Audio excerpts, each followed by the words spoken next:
গল্প শুরু হয় ধারপুর নামের একটি গ্রাম থেকে। সেই গ্রামে 300 বছরের পুরনো একটি কুয়ো ছিল। লোকে বলতো প্রতি মাঝরাতে সেই কুয়োর ভিতর থেকে একটি মেয়ের কান্নার শব্দ শোনা যায়। কিন্তু একটা ব্যাপার সবাইকে অবাক করত, গ্রামের যেই ছেলেই ওই কুয়োর পানি খেত 3 দিনের মধ্যে সেই নিখোঁজ হয়ে যেত।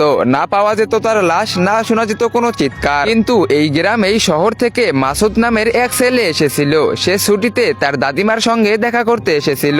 মাসুদ শুনেছিল যে মানুষ এখনো সেই কুয়োটিকে ভয় পায়, কিন্তু মাসুদের ধারণা ছিল ভয় কেবল একটি কুসংস্কার, আর কিছুই নয়। একদিন রোদে ঘুরতে ঘুরতে মাসুদের পানি তেষ্টা পায় এবং সে কাউকে কিছু না বলেই সরাসরি সেই অভিশপ্ত কুয়োর পানি খেতে চলে যায়। যেমনি মাসুদ কুয়োর ভিতরে উকি দিল, তার চোখের সামনে সোনালি কিছু একটা চকচক করে উঠলো এবং পানির মধ্যে একটি মেয়ের মুখ ভেসে উঠলো, কান্নায় ভেজা এক মুখ। মাসুদ ঘাবড়ে গিয়ে সেখান থেকে তক্ষুনি পালিয়ে এলো। সেই রাতে তার আর ঘুম হলো না। সারাক্ষণ মনে হতে লাগলো কেউ যেন তাকে দেখছে আর ডাকছে। এবার তার মনেও ভয় লাগতে শুরু করলো। পরের দিন সকালে মাসুদ এক বৃদ্ধকে জিজ্ঞেস করলো, দাদু, এই গ্রামের কুয়োটা এত ভয়ঙ্কর কেন? বৃদ্ধ লোকটি হাঁপাতে হাঁপাতে বললেন, বেটা, এই কুয়োটা কেন এত ভয়ানক আর এর ভিতরে এমন কি আছে যা শুধু ছেলেদেরই শিকার বানায়? আজ পর্যন্ত কেউ সেই রহস্য ভেদ করতে পারেনি। তখন মাসুদ বলল, তাহলে আমরা কেন একজন তান্ত্রিককে ডাকতেছি না, যিনি এই রহস্যের সমাধান করতে পারবেন? এরপর গ্রামের সব মানুষ জড়ো হলো এবং একজন তান্ত্রিককেও ডাকা হলো।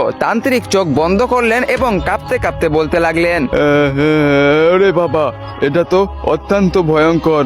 এটা তো আমার ক্ষমতার বাইরে, আমি করতে পারবো না। তোমরা করো, আমি গেলাম। তো বন্ধুরা, এরপর কি হতে চলেছে, আসলে ওই কুয়োর ভিতরে কি আছে, তোমরা সেটা দেখতে পারবে পার্ট 2 তে। পার্ট 2 দেখতে চাইলে ভিডিওতে লাইক করে চ্যানেলটিকে সাবস্ক্রাইব করে দাও, আর অবশ্যই কমেন্ট বক্সে পার্ট 2 লেখো। আর গাইস, আজকে থেকে কিন্তু রোদ টু গ্লোরি শুরু হয়ে গেল।